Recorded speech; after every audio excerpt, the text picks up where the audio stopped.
Salut les amis, j'espère que vous allez bien. Moi, ça va nickel. Cette semaine, j'ai remarqué que vous étiez nombreux à me dire que vous êtes perdus, vous savez pas par quoi commencer, vous êtes démotivés. Et du coup, j'ai eu l'idée de te donner ici, dans cette vidéo, 5 clés pour que tu reprennes ta vie en main.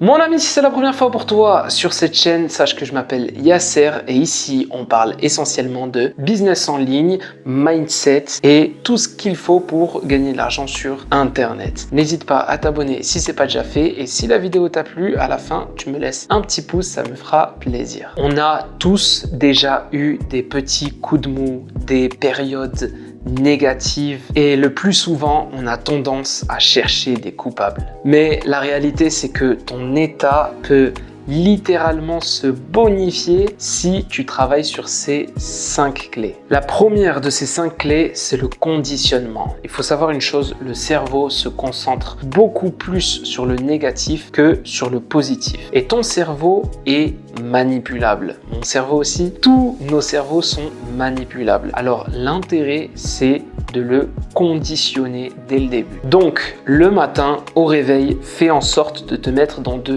bonnes conditions. Je te propose d'écouter ou de regarder une vidéo motivante qui va vraiment te permettre d'être plus optimiste et plus positif dès le matin, dès le réveil. Et je te recommande encore plus de faire ça si tu t'es réveillé de mauvaise humeur. La deuxième clé, c'est ton corps. Je dis souvent un corps sain dans un esprit sain. Et tout ça, ça passe par l'alimentation. Fais attention de limiter au maximum les produits transformés, les fast-food et les aliments avec beaucoup de sucre. Mais ça passe aussi par l'activité physique. C'est super important de mettre en place une routine avec une ou plusieurs activités physiques. Pourquoi? Parce que l'activité physique, elle va libérer des hormones comme la dopamine, l'hormone du plaisir et l'endorphine, l'hormone du bonheur. Et ces hormones-là, elles vont faire de ton humeur, de ton état d'esprit, quelque chose de plus optimiste, quelque chose de plus positif qui va vraiment te permettre de te rebooster en énergie positive et de te remotiver.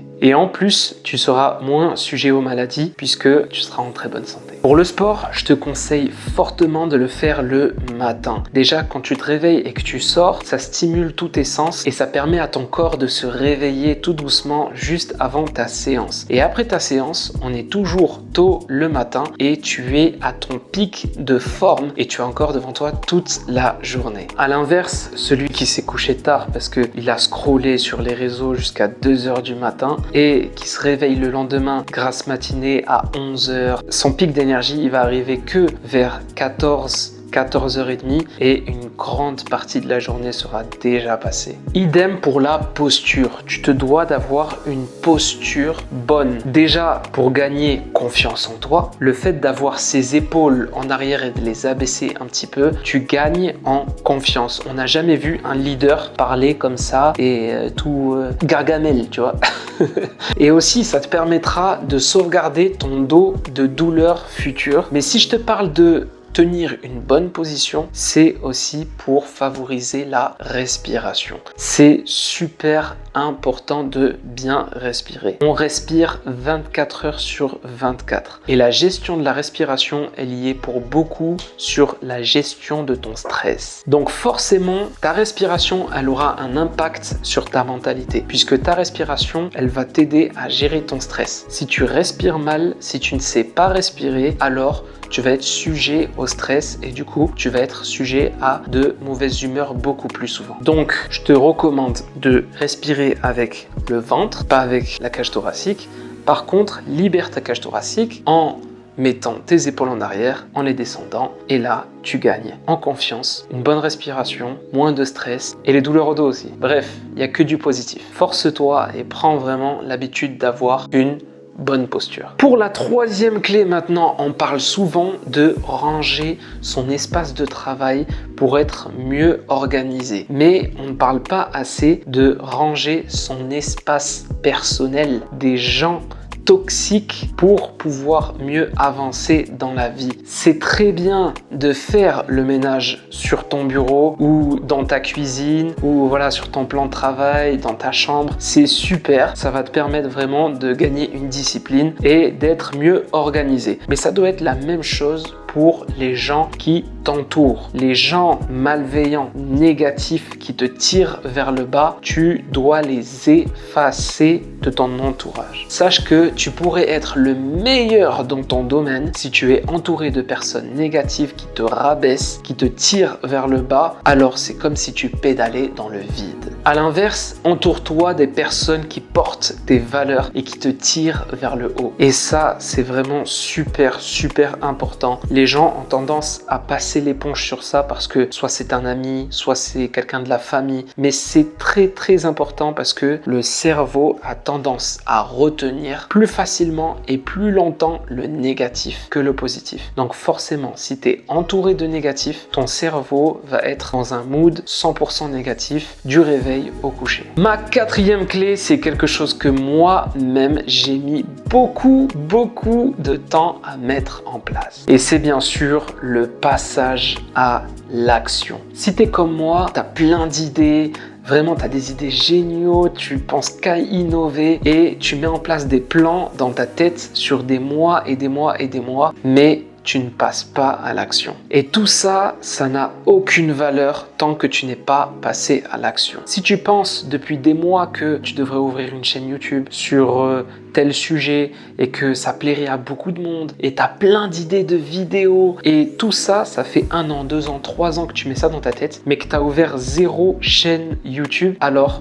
t'es pas passé à l'action. Donc, tout ce que tu es en train de réfléchir, c'est du vent. Tant que tu n'es pas passé à l'action, c'est du vent. Je vais te dire quelque chose. Si tu ne fais rien, il ne se passera rien du tout. Combien même tu penses pouvoir le faire un jour, tant que tu ne l'as pas fait, si tu fais rien, il ne se passe rien. Et je te recommande de passer à l'action. Peu importe tes peurs, peu importe le regard des autres, on s'en fiche. Le plus important, c'est que même si ça ne marche pas, tu vas gagner de l'expérience. Donc, dans tous les cas, tu es gagnant. Certains me disent souvent, je sais pas par quoi commencer, j'ai trop de choses à faire. Frérot, commence par les petites tâches, les tâches simples et qui ne prennent pas beaucoup de temps. Commence simplement par ça et juste le fait de commencer ces petites tâches, ça va démarrer l'engrenage. Ce sont les petits pas qui amènent au grand pas. Et enfin, ça nous amène à notre 5e clé, sors de ta zone de confort. C'est super important pour l'évolution de ton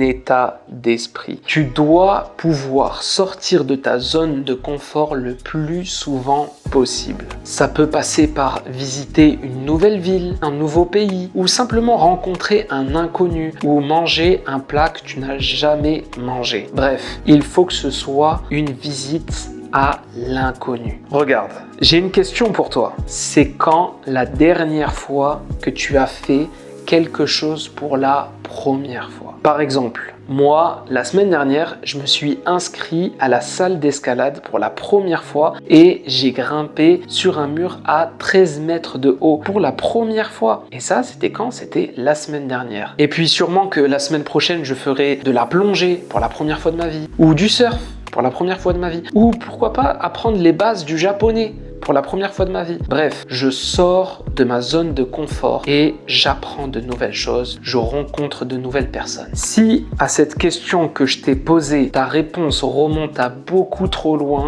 alors ça veut dire que tu es trop ancré dans ta zone de confort. Le gros point positif quand tu seras sorti de ta zone de confort, c'est que déjà, tu seras énormément fier de toi. Ça te rendra plus optimiste et plus positif de jour en jour. En plus de, tu vas combattre, tu vas débloquer en fait ces peurs limitantes. On n'a pas envie de rencontrer un inconnu parce qu'on a peur de ce qui pourrait arriver. On n'a pas envie de goûter un nouveau plat parce qu'on a peur de tomber sur quelque chose qu'on n'aime pas. Alors que en réalité, on pourrait pourrait tomber sur quelque chose qu'on aime, mais qu'on n'a jamais mangé, mais qu'on aime de fou. Tu vois ce que je veux dire? Et du coup, tu vas manquer une opportunité sous prétexte que tu as peur. C'est un peu comme la première fois que tu veux faire un backflip dans une piscine. T'es là, t'hésites, t'as peur de mal le faire, de te prendre le rebord de la piscine sur l'arcade, et puis tes premiers backflips, ils sont complètement loupés, tu pars sur le côté, mais à force de recommencer, tu gagnes confiance en toi, tu commences à gagner de l'assurance et tu commences à gagner de l'expérience. Jusqu'à arriver à un stade où tu réussis ton backflip naturellement et t'as même plus peur parce que tu le fais vraiment naturellement comme tu le ferais pour un plongeon normal. Bref, je te recommande de ne pas rester dans ta zone de confort parce que déjà, on n'y apprend pas grand-chose et on ne cherche pas à se dépasser dans la zone de confort. Nous, ce qu'on veut justement, c'est le dépassement de soi. C'est ça qu'on recherche. Si tu as d'autres conseils à donner, n'hésite pas à le mettre en commentaire. C'est un espace dédié pour s'entraider et se motiver. N'oublie pas aussi le pouce, ça me fera plaisir. À tous les entrepreneurs, à tous les artistes, à la semaine prochaine.